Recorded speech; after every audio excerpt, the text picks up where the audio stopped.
ఏంటిది అరటి పువ్వు కదా పుష్పగుచ్చం అంటావేంటి? పువ్వుల్లో వెయిట్ అయిన పువ్వు కదా, వెరైటీగా ఉంటుంది. ఓహో. ఇప్పుడు రావు గారు టోపీ తీసి కిరీటాన్ని పెడతారు. ఆహా చాలా బాగుందండి. గోల్డా? రోల్డ్ గోల్డ్ అండి. ఆహా అయినా బానే ఉంది. ఎంత? గంటకి 20 అండి. ఏంటి రెంట్కి తెచ్చారా? అవునండి, సన్మానం అయిపోగానే ఇచ్చేయాలి. ఆహా తొందరగా పెట్టండి. చిటికలే. సభకి నమస్కారం. ఈరోజు ఏప్రిల్ 1 అంటే ఫూల్స్ డే.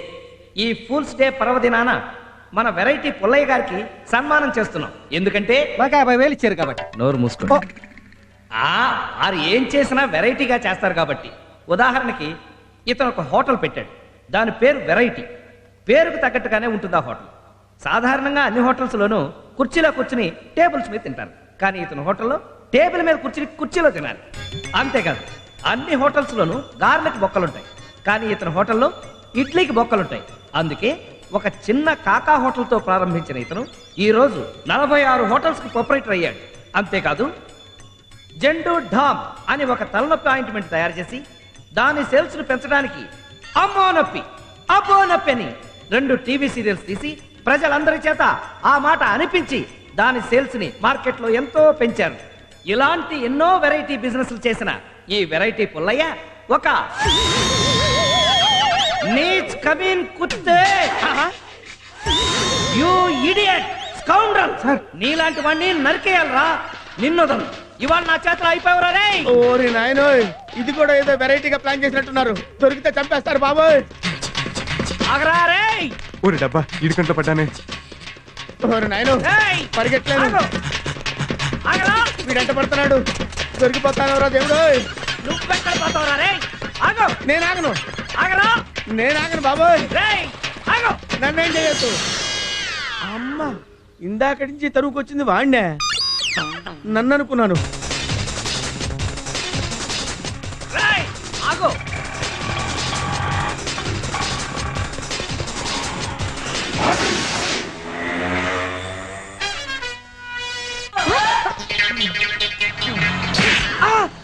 రేయ్, నిన్ను చంపేస్తా. రేయ్, ఎక్కడ పోతావు నువ్వు? ఆగు. దొరికేశావు, దొరికేశావు, దొరికావు. ఆహా, డైనోసార్ లాంటి కాళ్ళు దొరికింది, దొరికింది. ఆపా. ఇంకెక్కడ పోతావురా? ఇంకెక్కడ పోతావు? ఆగు, ఆగు, ఆగు. జై ఆంజనేయ. నువ్వు దూకితే నేనైనా దూకలేంది.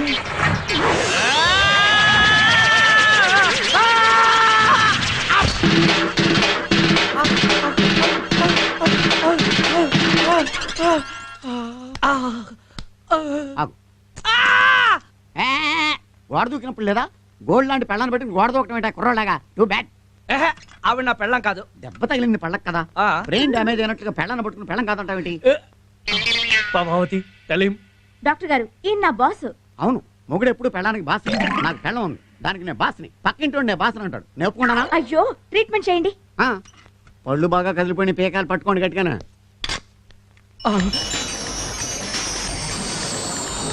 మత్తుగా ఉంటుంది ఓట్తో. ఇది పట్టుకుని కంగారు పడ పీకే నొప్పిగా ఉంటుంది. అది కాదయ్యా, అది కాదు. నీ అఫ్ఫ కదిలిన 5 ఫన్ వదిలేసి కింద ఫన్ను లాగుతా ఫుల్. అర్రే పై పళ్ళ కింద పళ్ళు అనుకున్నానాయా. అయినా సరే నువ్వు అదృష్టవంతుడువా. ఎందుకంటే లాస్ట్ టైం ఒకటి పళ్ళు పీకుదామని పట్టకరతో లాగితే నాలికి కూడా ఊడొచ్చేసింది. దరిద్రుడా, నీకన్నా దొంగ పెదవే బెటరు. మొత్తం తొరి చేసి ఫారేసావు కదరా. ఎందుకంటే అంత ఫీల్ అవుతారు? కొత్త పళ్ళు కట్టేస్తాను కదా. ఏం అక్కర్లేదు, మనం వేరే డాక్టర్ దగ్గరికి వెళ్దాం పద. అయితే పీకేసిన పండుగ ఫీజు ఇచ్చాలండి. చెప్పుచ్చును కొట్ట దొందనా తొడతా. రే అప్పరా, ఏంటి డాక్టర్ గారు వచ్చేసారా? 4 రోజుల దాకా రానన్నాడు, అప్పుడే వచ్చేసాడా? అరే అంటే ఇతను డాక్టర్ కాదా? కాదు, వార్డ్ బాయ్.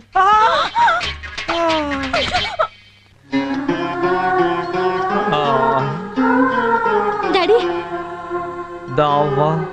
అయ్యో, ఇంతలా ఏం జరిగింది డాడీ? మళ్ళీ ఆ దొంగ వెదవేనబ్బా నా ఫాలిట శత్రువులా తయారయ్యాడు. మళ్ళీ ఆ దొంగ విధవేనమ్మా నా పాలిటి శత్రువులా తయారయ్యాడు. నువ్వేటి? నీ తుష్పళ్ళెత్తి పొద్దున్నుంచి నాకు అలవాటైంది. అమ్మాయి గారికి అర్థం కాదేమో అని డబ్బింగ్ చెప్తున్నాం. గోదు గోదు చెప్పు. గుడ్ గుడ్ చెప్పు. నేను వాడిని పట్టుతుందామని తేతుంటే నేను వాడిని పట్టుకుందామని చేస్తుంటే వాళ్ళు తలు తెస్తే నేను మూలలు వేయాల్సి వచ్చింది. జిరాఫీ అదం అందుకే నేను 7 అడుగులు వెయ్యమంటుంది. మాట్లాడితే అర్థం ఫర్థం ఉండాలి. మాట్లాడితే అర్థం పర్థం ఉండాలి. దానికి దీనికి సంబంధం ఏంటి? దానికి దీనికి సంబంధం ఏంటి? ఏరా, ఎందుకు లేదు? నీకు ఒక పెళ్ళాం ఉంటే ఇలా ఒకరి చేత పళ్ళు రాళ్ళు కొట్టించేదా? ఆవిడే రాలగొట్టేసేది. I don't talk in middle. తను ఉంటే జ్యూసులు అవి కల్పించేది. ఇప్పుడు చూడు పళ్ళు ఊడిపోయాయి. ఇక పిల్లని ఎవరిస్తారు? ఓ వైఫ్ పళ్ళు రాళ్ళు నేనేడుతుంటే నీ తొడవేంటే? ఓ వైపు తొందరగా పెళ్లి చేయమంటే పిల్లని చూడవేంటే? అది కాదురా యదఫా, ఈ టైంలో ఆ తొడవెందుకని. ఓహో, మంచి అమ్మాయి దొరికితే నేను ఎందుకు కాదంటాను అంటున్నారు. ఒరేయ్, వాడు పళ్ళు రాళ్ళ కొట్టడం కన్నా మీ గొడవ ఎక్కువైంది తదరా. వెళ్ళి అర్జెంట్ గా ముహూర్తాలు పెట్టించండి, అమ్మాయిని తీరిగ్గా చూసుకోవచ్చు అంటున్నారు. పోన్లే, పళ్ళు రాలితే రాలే. జ్ఞానదంతం కూడా కదిలి జ్ఞానం వచ్చినట్టుంది. నువ్వు వెళ్ళి పత్రి గారిని పిలుచుకురా. ముహూర్తాలు పెట్టి చేద్దాం. చూసావబ్బా వీళ్ళు ఎలా చప్పు తింటున్నారో నన్ను. నాన్నమ్మతో నేను మాట్లాడతా. వాడు నిన్ను చూసి పారిపోతున్నాడు కదూ. ఎఫటాడు? నీ పళ్ళు రాళ్ళు కొట్టినవాడు. అవు అవు అవు. ఈసారి వాడు కనిపిస్తే ఓ పంచే. నేనే పారిపోనా? వాడు కనిపించగానే ఓ బురక వేసుకుని వెళ్ళి గట్టిగా వాడిని పట్టేసుకో. గుడ్ ఐడియా, ఈసారి అలా చేస్తాను. Hello Prabhavati, yes sir. Production files తీసురా. Okay sir. ఇవిగోండి సార్. థ్యాంక్స్. ప్రభావతి, నీ మంగళసూత్రం ఏది? మర్చిపోయాను సార్. బుద్ధుందా? దేశం కోసం భర్త యుద్ధం చేస్తుంటే మెళ్ళ మంగళసూత్రం లేకుండా తిరుగుతావా? క్షమించండి సార్, నాకు అసలు పెళ్ళే కాలేదు. మరి రోజు 25 ఏళ్ళు వచ్చినా పెళ్లి కాలేదంటే లోకుగా చూస్తారని తాళిని అడ్డు పెట్టుకున్నాను. మరి పెళ్ళెందుకు చేసుకోలేదు? నాన్న రిటైర్ అయిపోయారు, బావగారు యాక్సిడెంట్లో చనిపోయారు, అక్క 2 పిల్లలు, నేనే ఆధారం. మీకు తెలుసో లేదో సార్ కూడా పెళ్లి అవ్వలేదు. ఆ? ఇప్పటి వరకు మీకు పెళ్లి అయిపోయింది అనుకుని సార్ చాలా ఫీల్ అయిపోయారు.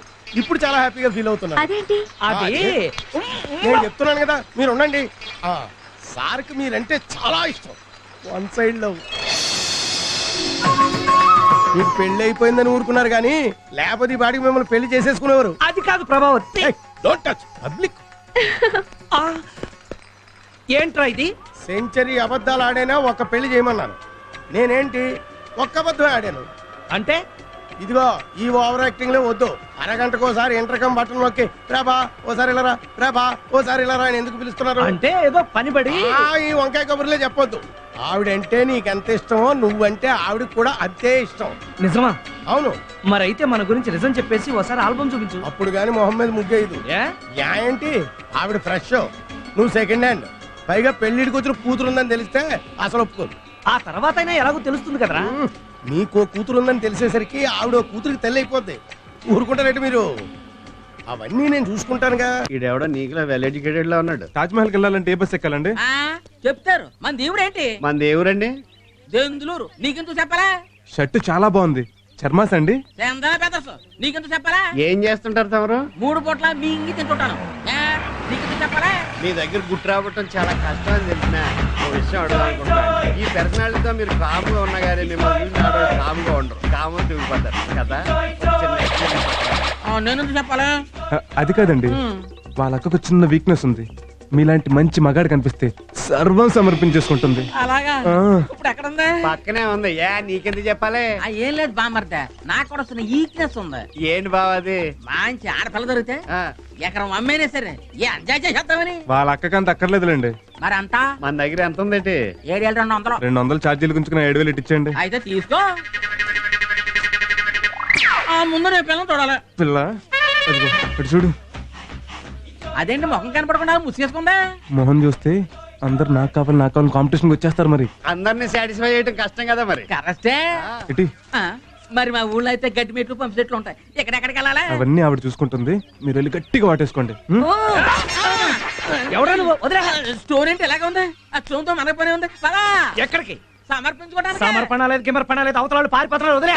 చేశాను కదా మన మధ్య ఆలేందుకు. పదా డబ్బేంటి? నువ్వు వాడు అక్కవు కదా. అక్క నీ అబ్బా. అమ్మ పారిపోతున్నా. వెళ్ళిపోతుంది. ఎక్కడ మోసం, ఎక్కడ దగ్గ, ఎక్కడ కొట్రా, ఇలా పట్రా. ఇదే సార్. ఇదేంట్రా? మళ్ళీనా? ఈడే సార్. ఇద్దరు కుర్రాలతో వచ్చి నన్ను మోసం చేసి ఆడదాల్లో బురకా వేసుకుని నా దగ్గర డబ్బులు కొట్టేశారు సార్. అయితే నాకేంటి నాకు 7 ఏళ్ళు ఇప్పించేస్తే మీకు 2 ఇచ్చేస్తాను సార్.